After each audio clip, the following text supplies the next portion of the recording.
Well, hello there, and welcome to another episode of Coffee Break Blogging. Now, today is our last episode where we're going to be talking about YouTube here on our little traffic series, okay?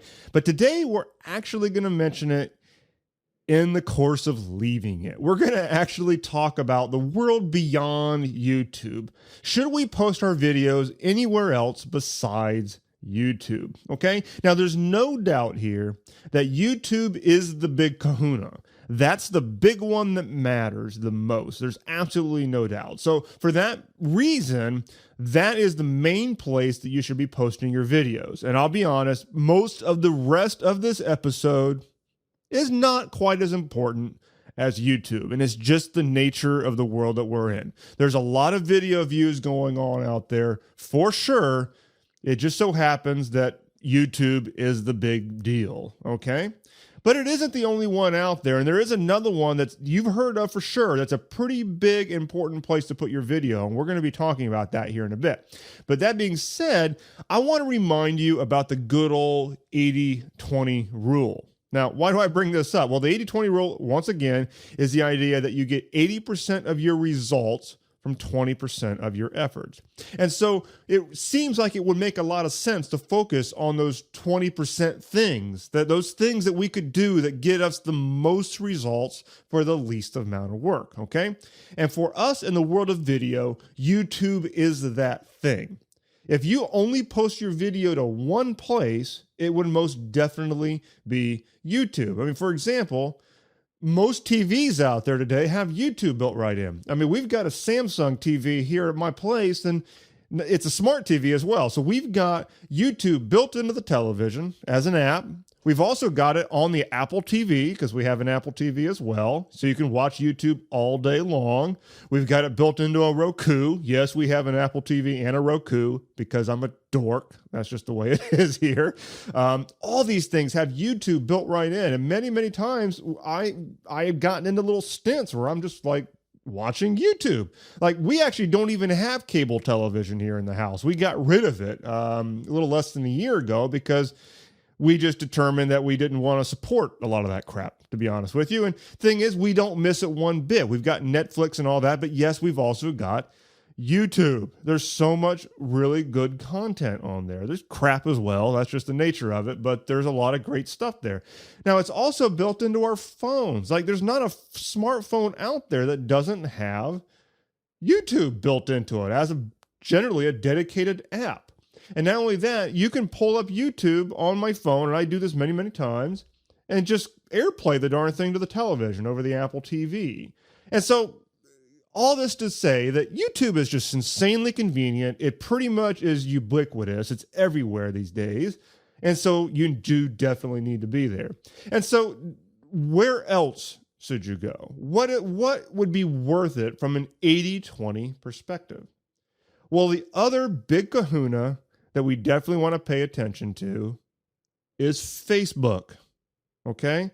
Now, Facebook, it's a social network, yes, but it happens to be one hell of a big player in the world of video. It can drive a lot of video views. And in fact, if you've got a decent sized Facebook presence, many people said they get a lot more views on Facebook than YouTube. Now, here's the thing about Facebook is that you can embed YouTube videos over there, but it's not as effective from a perspective of pure views as uploading that video directly to Facebook.com using Facebook's internal system, okay?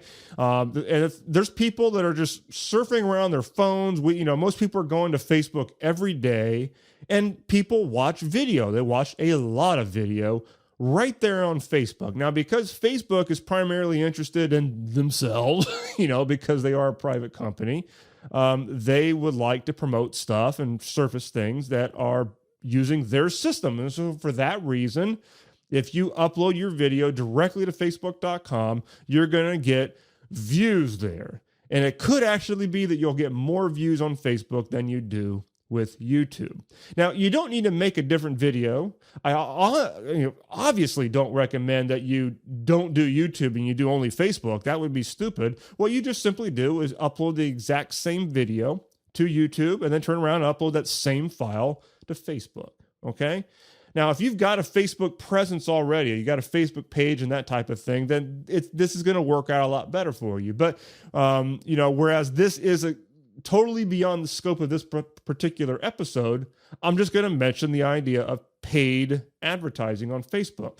They've got one hell of an advertising platform over there. I've already said many times in this podcast that we need to set up our sites in such a way where we can afford to do paid traffic, because it's an extremely viable and profitable and direct way to get traffic to our sites. Now, if you combine that paid traffic with Facebook videos, you've got some really, really powerful potential there. Some really good potential to get some real marketing action off of those videos, and probably in a lot more targeted fashion than you're going to have on YouTube all by itself. Okay. So Facebook's a big one. Now, here's one other one, and it can work out well for you depending on the type of content that you're doing. And that is iTunes.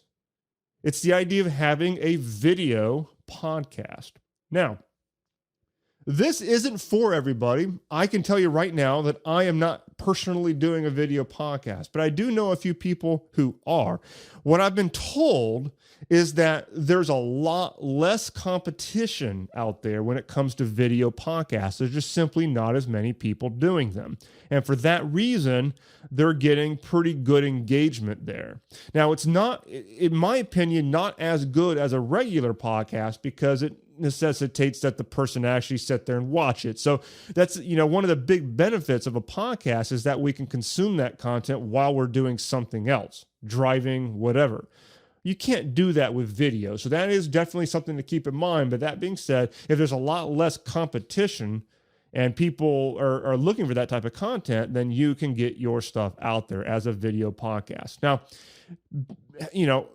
setting it up as a podcast like that would mean that it would be best if you've got some regularity to what you're doing. So if you're just posting the random tutorial style thing, then YouTube would be a better game. Facebook maybe as well, but iTunes may not be the right fit for you.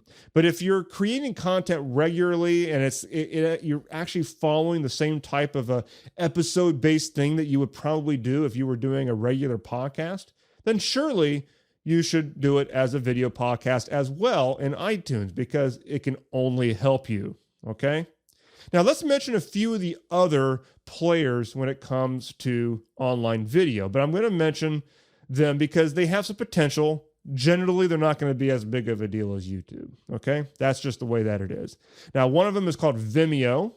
Vimeo is a great one because there's a lot of professional videos there. A lot of people who are doing some really very artistic, high production stuff on Vimeo. But you can also put your stuff on Vimeo, and if you're high production, great. Now, what I personally use Vimeo for is not for public distribution of videos. It's more for my training content inside the blog Monetization Lab and things like that. I actually have a pro account with Vimeo. I think I pay them a couple $100 a year for it. And I host my training videos and stuff using Vimeo. It allows me lots of control over the player. It doesn't have to be branded as Vimeo. It's basically my own video system. And so that's what I'm using Vimeo for, but you can definitely make videos public over there. They do get ranked, just not quite as well as YouTube. And you can get some distribution over there. So definitely a place to keep in mind. Another one is DailyMotion. I don't have a lot of commentary about DailyMotion at DailyMotion.com, but it is a big video site, and it can get some legs to it. Another one is Flickr. Now, Flickr is a service from Yahoo that's definitely most known for its images. It's an image sharing service, but you can put videos on Flickr as well and get just some distribution there. Keep in mind, Flickr is also a social network, very much like YouTube. And so you can get people interacting with your stuff over there and get some additional distribution. So, it might be a place you want to look into putting up your videos.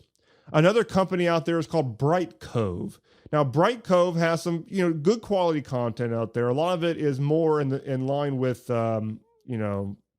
real productions, but you can also put your own stuff up there as well. So that's one place to look, is Brightcove. Another one is Veoh, if I'm saying that right, Veoh.com. I haven't done much with this one, but I've seen it out there. So, it's just something to keep in mind. Another one that's a little bit better known, but still not nearly as popular as YouTube, would be Viddler. Viddler is out there. You can publish your videos there. Don't expect miracles putting your videos on Viddler, but it's a place, okay? Now, another one is Tumblr. Now, Tumblr is a blog service, and it's a very, very, very popular service, actually. There's a lot of things that are happening on Tumblr, but they also have a built-in way of posting video, and you can get some extra distribution there over your Tumblr blogs, okay? So something to keep in mind. Now, there's a lot of these services out there. I'm not even going to mention other ones because they probably get even less traffic than some of these. But one service that you can check out that makes this a lot more convenient is called oneload.com. It's the number one, but spell it out. So ONE load.com. Now, what this service does is will allow you to upload your video one time, and then you can distribute it to multiple services from one place. So instead of having to take that video file and upload it to 8 or 10 different places, you can do it all from inside of OneLoad. Okay, so that's oneload.com. Very interesting resource. I think there's some level of usage to it for free. I don't remember what the cutoff is, but then, like any good company, they do have some higher levels there that you can look into. But if you are just posting out occasional videos, I'm pretty sure that you can use oneload.com for free and make things a lot more convenient. Now, all this said and done, I want to again remind you of the 80-20 rule, that we need to focus on those things where we get the most leverage. And for that, I would recommend YouTube for sure. I mean, that goes without saying. And then probably Facebook, because Facebook, even though we don't think of it as a video hosting service, it is a major, major player in web traffic. And there just happens to be a lot of video watching that takes place on Facebook.com. So if you put your videos on Facebook directly, not embedding your YouTube videos, but actually uploading directly to Facebook.com, you'll get a pretty good chunk of views over there as well. So those would probably be the big two, YouTube and Facebook. Okay? So that is where you should post your videos, and we're thinking beyond YouTube here. I want to, at the end, remind you about the Blog Monetization Lab. Now, you've probably heard me talk about the lab several times in this podcast. It is my main training community that I have set up. All the stuff that we talk about on this podcast, we go into it more in depth with courses and action plans that are inside the lab. We've also got a very active community there, all of people who are pursuing building up an online-based business based around their blog. Cool thing is, there are actually a lot of listeners of this podcast who have come and they've joined the Blog Monetization Lab because they heard about it on this podcast. I also track that stuff, but I also have many times new members come and tell me straight up that they found me via the podcast. So that's really, really cool. And you can join other listeners of Coffee Break Blogging by joining the blogmonetizationlab.com. It is the perfect way to take what you're getting from this podcast and take it up to the next level, because that is really my main delivery medium for my business. That is where I spend the most time. I'm in there interacting with the community all the time, posting new stuff. And that's all inside the Blog Monetization Lab. And you can learn more about that at blogmonetizationlab.com.